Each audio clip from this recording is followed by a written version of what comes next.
آج جو افسوسناک قسم کا فیصلہ آیا ہے جس کے ذریعے 14 سال سزا عمران خان صاحب کو اور 7 سال سزا بشرا بی بی کو دے دی گئی.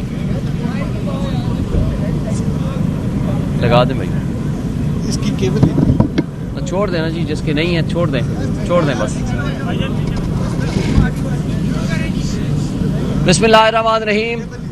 جس طریقے سے آج ایک افسوسناک خبر آئی ہے اور وہ ابھی ہم نے اپنی موجودگی میں جس طرح وہ فیصلہ سنا ہے, ہمارے دل پہ بوجھ ہے, پوری قوم کو افسوس ہے. جس طریقے سے 14 سال سزا عمران خان صاحب کو اور 7 سال بشرا بی بی کو دی گئی ہے, نہ یہ قانونی ہے, نہ آئینی ہے, نہ یہ اخلاقی ہے. اس کی کوئی قانونی حیثیت نہیں ہے. انشاءاللہ تعالی یہ پہلی تاریخ پہ ہی یہ ختم ہو جائے گی. اور وجہ اس کی کیا ہے؟ وجہ اس کی بڑی واضح ہے. اس وقت سچویشن یہ ہے کہ پاکستان میں یہ ایک پہلا مقدمہ ہے جس کے مطابق آپ اگر اس کو دیکھیں گے, یعنی پراسیکیوشن نے یہ کہہ دیا ہے کہ اس میں کوئی اللیگل گین نہیں ہے, نہ جس میں کوئی رشوت ہے, نہ کسی کو کوئی پیسہ ملا ہے. ایک ٹرسٹ, ایک ایسی یونیورسٹی جو بچوں کو اسلامی تعلیم بھی دے, جو دنیاوی تعلیم بھی دے, اور وہ فری آف کاسٹ ہو, یہ ملک کے لوگوں کی ایک خدمت تھی.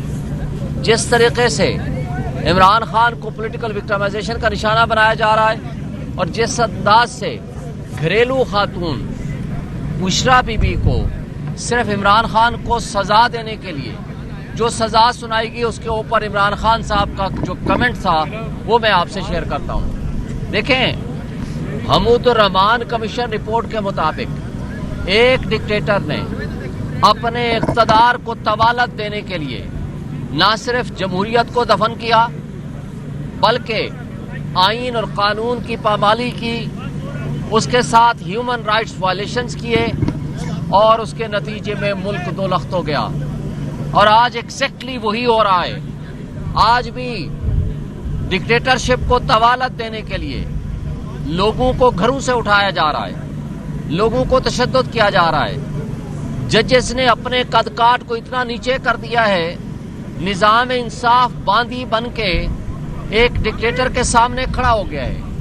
اور ججز کو جس طرح اپنے ساتھ ملا کے جس انداز سے نظام انصاف کا جنازہ پڑھا جا رہا ہے, انصاف نہ صرف قتل ہو رہا ہے بلکہ قتل ہوتا ہوا نظر آ رہا ہے.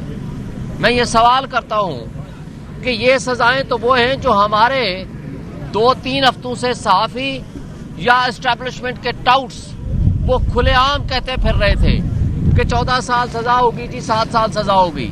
تو میں سوال یہ اس جج سے کرتا ہوں کہ تمہیں منصف کی کرسی پہ کیسے تم بیٹھے ہو کہ جب تمہاری سزائیں وقت سے پہلے ان لوگوں تک پہنچ جاتی ہیں اور ان کو یہ بھی پتا ہوتا ہے کہ آج سزا ملنی ہے یا نہیں ملنی, آج تاریخ ہونی ہے یا نہیں ہونی, اور عین اس کے مطابق آپ چل رہے ہو. دیکھیں آج جو صورتحال ہے کہ جو ججز یا جو ادارے یا جو اشخاص اس ڈکٹیٹر کی طرف چلے جاتے ہیں تو ان کی ساری چوریاں معاف ہو جاتی ہیں, ان کو ریوارڈ دیا جاتا ہے, ان کی ایلیویشن ہوتی ہے.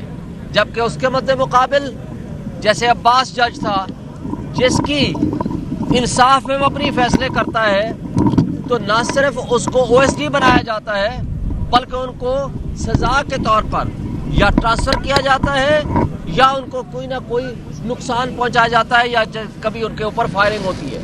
اور پھر ساتھ آپ یہ دیکھو کہ جن IGs نے, جن بیوروکریٹس نے اس کرپٹ لوگوں کا ساتھ دیا اور اس کرپشن کا ساتھ دیا, تو ان کو 10-10, 12-12 کروڑ روپے کے مفت میں پلاٹ دے دیے گئے. یہ وہ ریوارڈ ہے جو ان کو دیا جا رہا ہے. اور پھر اس کیس میں ہائی کورٹ میں اسے چیلنج کر رہے ہیں جی, اس میں فوری طور پر چیلنج کر رہے ہیں ہم. انشاءاللہ اس آرڈر کو ہم فوری طور پر ہائی کورٹ میں چیلنج کر رہے ہیں. اور ہم یہ سمجھتے ہیں کہ اس کیس میں نہ کوئی ابیٹمنٹ ہوئی ہے اور کسی ایک بھی کیبنٹ کے منسٹر کو یا کیبنٹ والوں کو اس میں پارٹی نہیں بنایا, نہ ہی ان کے اوپر ابیٹمنٹ کا کیس بنایا. اور اس لیے اس کیس میں جب